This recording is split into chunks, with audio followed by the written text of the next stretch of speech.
আলাইকুম রাহমাতুল্লাহ। ছোট্ট বন্ধুরা, তোমরা সবাই কেমন আছো?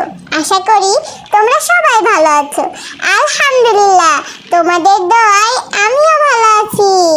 ছোট্ট বন্ধুরা, আজকে কি নিয়ে ভিডিও বানাচ্ছি জানো? আজকে সুন্দর একটি স্কুটি বানানোর ভিডিও বানাচ্ছি। ছোট্ট বন্ধুরা, তোমরা দেখো, খুব সহজেই স্কুটিটি বানিয়ে ফেলতে পারবে। এটা খুব সহজ ছোট্ট বন্ধুরা। ইনশাআল্লাহ তোমরা একটু ভালোভাবে খেয়াল করলেই দেখতে পাবে এটা কত সহজেই আমি বানাতে পারি। আচ্ছা ছোট্ট বন্ধুরা, তোমাদেরকে স্কুটি বানানোর ফাঁকে সুন্দর একটি গল্প শোনাই। চলো তাহলে আমি একটি গল্প শুরু করি। এটা গল্পটির নাম কি জানো? ব্লক দিয়ে বানানো একটি ছোট্ট স্কুটি নিয়ে। ছোট্ট বন্ধুরা, তাহলে চলো শুরু করা যাক। একটি ছোট্ট বন্ধু ছিল, তোমাদের মতো আমাদের মতো একটি ছোট্ট বন্ধু ছিল। তার নাম কি ছিল জানো? তার নাম ছিল আদনান। আদনান খুবই বুদ্ধিমান ছিল এবং সে খুবই পরিশ্রমী ছিল ছোট্ট বন্ধুরা। আর তার খুব বেশি খেলনা ছিল না, সে অপচয়কারীর মধ্যে পড়ে না। তার খুবই সীমিত খেলনা ছিল ছোট্ট বন্ধুরা, এবং সেটা খুবই অল্প।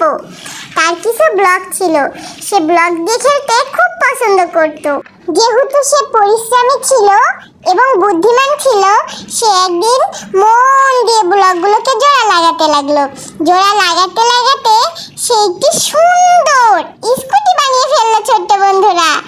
এবং আদনান এটা বানিয়ে খুবই খুশি হলো। আর তখন সে খুব খুশিতে বলে উঠলো, আলহামদুলিল্লাহ, আল্লাহ আমাকে হাত, চোখ আর বুদ্ধি দিয়েছেন, তাই তো আমি এটা বানাতে পেরেছি। তার মা হেসে বলল, বাবা মাশাআল্লাহ, সবসময় আল্লাহ তাআলার নিয়ামতের শুকরিয়া আদায় করা উচিত। আর তুমি আল্লাহ তাআলার সেই নিয়ামতের শুকরিয়া আদায় করেছো, এর জন্য তোমাকে জাযাকাল্লাহ।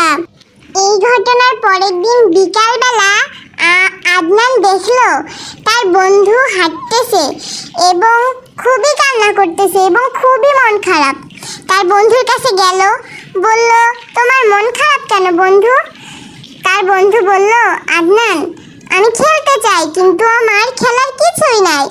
তখন আদনান তার থেকে বলল, তুমি দাঁড়াও, আমি খেলার কিছু আনতেছি। তাই বলে সে বাসার দিকে দৌড়ে চলে গেল এবং তার বানানো আগের দিনে সেই খেলনা স্কুটিটি নিয়ে আসলো।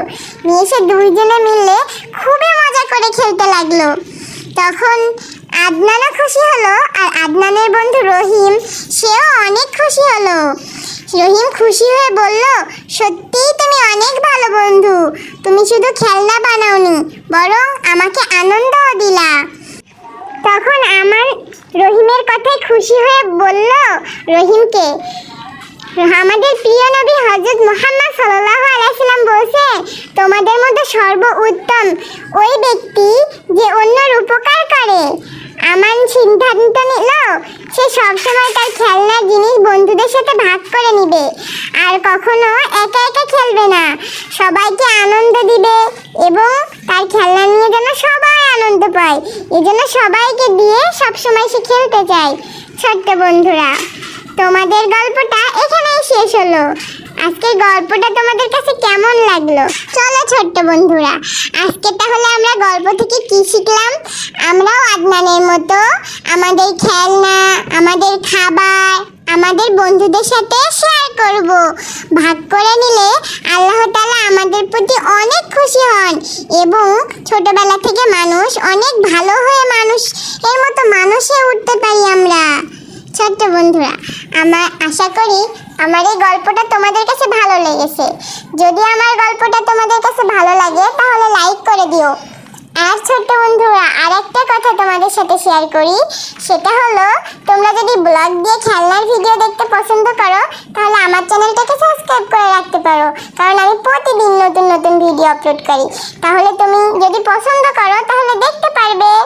আর দেখছো ছোট্ট বন্ধুরা, তোমাদের সাথে গল্প করতে করতে আর গল্প শোনাতে শোনাতে আমার স্কুটিটা প্রায় রেডি হয়ে গেছে। আলহামদুলিল্লাহ, দেখো আমার স্কুটিটা একদম সত্যিকারের স্কুটির মতো লাগতেছে না ছোট্ট বন্ধুরা? তাহলে আর কি, তোমরাও ট্রাই করে দেখো, নিশ্চয়ই পারবে। কারণ এটা বানানো দেখলে তো খুবই সহজ, খুবই সহজ এবং খুবই সহজ। ছোট্ট বন্ধুরা, তাহলে তোমাদের সাথে তো আমি সুন্দর একটি স্কুটি শেয়ার করলাম।